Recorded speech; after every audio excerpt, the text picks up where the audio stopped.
Hi everybody, it's Margaret here with 60 and Me. I hope that you're doing well today. Thank you so much for being here. I have a conversation today that has become very close to my heart and very emotional following the release of a video that I recorded some time ago that got picked up by YouTube somehow, and a lot of women watched it and revealed something about our community that I really hadn't appreciated probably at the level that I do now. And that is the topic of estrangement. Now, the video that was released was about estrangement from adult children and how this is such a difficult thing for a lot of women in their 50s, 60s, and 70s to deal with. And it got so much response and touched a chord that I was, I guess I wasn't surprised, but I was very much moved by it because I realized how deep this phenomenon, this kind of reality can be for women in their 60s and 70s and 80s, and how, as moms, it can just devastate a life. Now, you may not be in this category, but I know you must know people who are, and it doesn't even really need to be estrangement from an adult child. It's just anyone that's cut off a relationship with you for whatever reason. Now, you could be the one that's cut off the relationship, or it could be the reverse, that someone has kind of removed you from their life and created a boundary. So estrangement is such a harsh word. It's such a kind of an ugly word in a sense. It gives you such a goosebumps. And the dictionary definition is to turn away in feeling or affection, make unfriendly or hostile, alienate the affections of. And even the description just jars at you. It just touches your heart. It just pulls at you.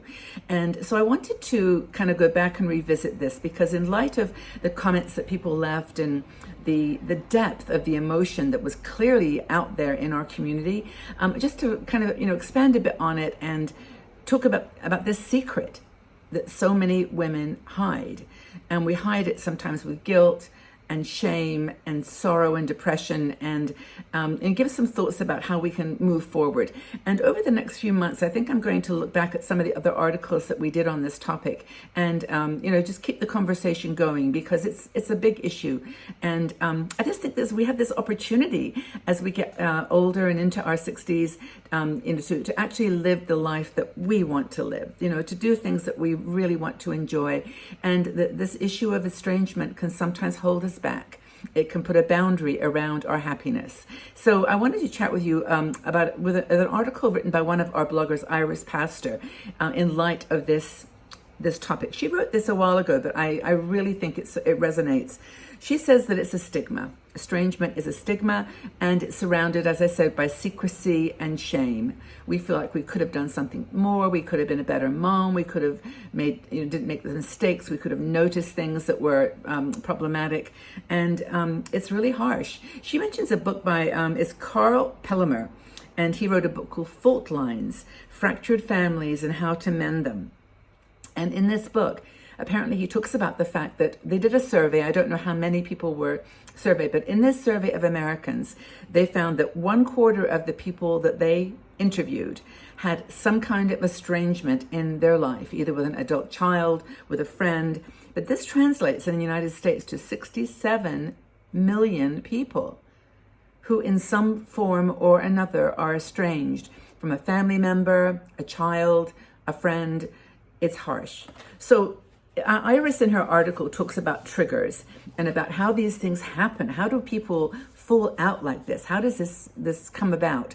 And one of the first things she says is that it often, there's many reasons. Sometimes it's just like, there's been so much going on in a relationship that you're just done.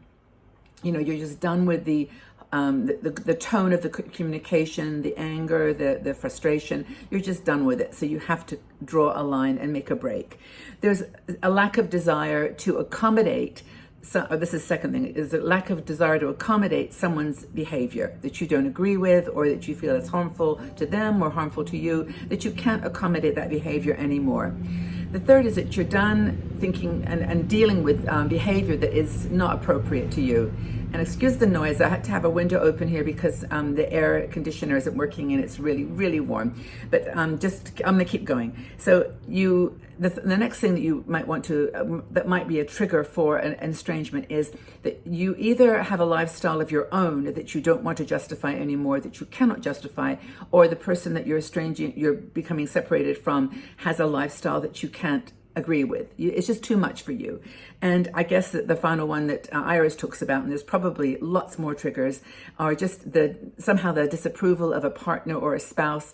There's a word that I read, it always leads to divorce, and that's contempt. That there's something in your relationship that there's a contempt, and that doesn't have to be a partner. That can be a child as well. So I'm talking very broadly about this phenomenon, and those are the kind of triggers. Now, Iris talks about this, and from just reading the stories and listening to people's just responses to this, there's often one trigger. There's often one big event that blows up, that creates a now or never kind of decision. It's just like, oh, listen, you're done trying to make it work. You're done putting up with that anger. You're done trying to put up with violence or whatever it might be. And so in this situation, there's past conflicts that come popping back up.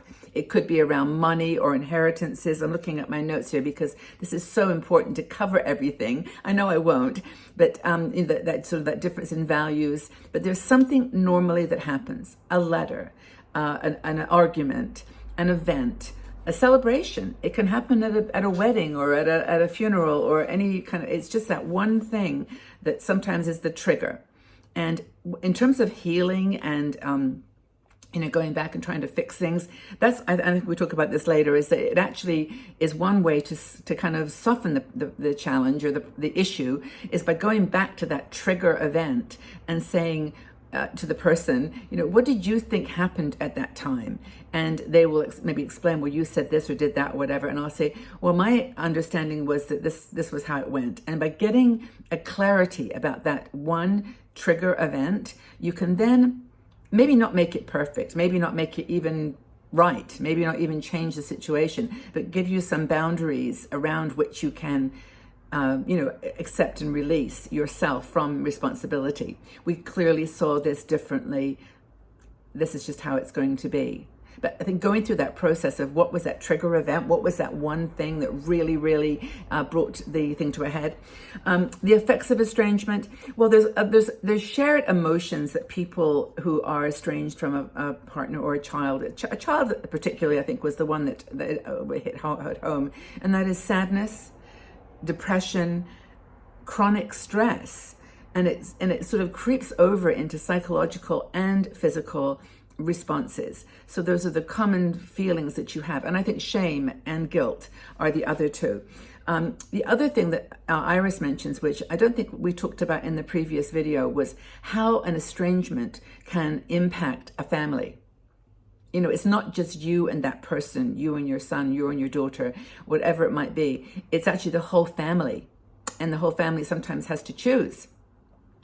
It's like a ripple, like a ripple effect that goes out into the world, and it almost is generational.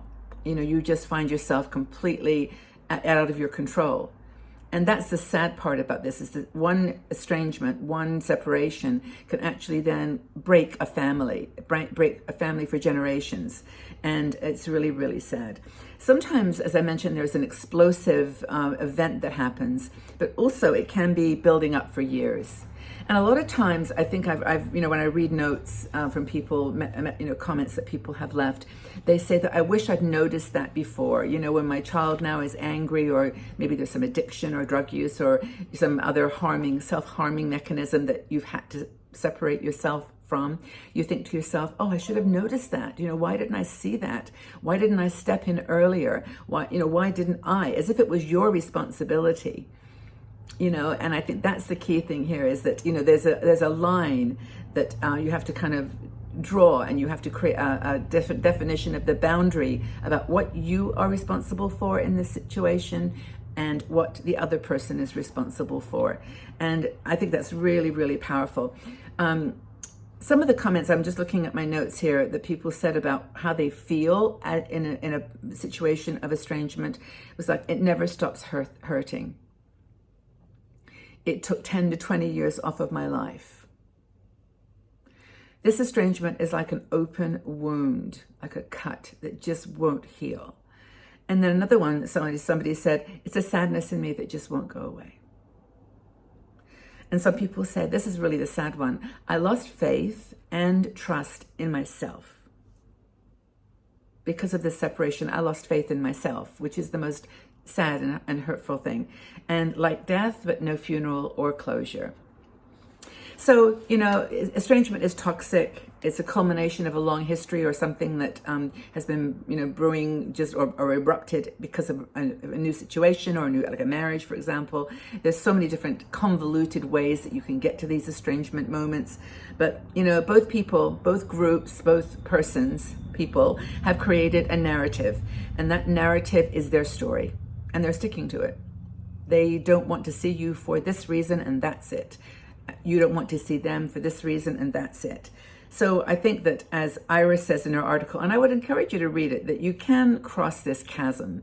It is possible by doing some things like I mentioned, redefining the boundaries, realigning that critical issue or that critical explosive moment when it started, and change the expectations.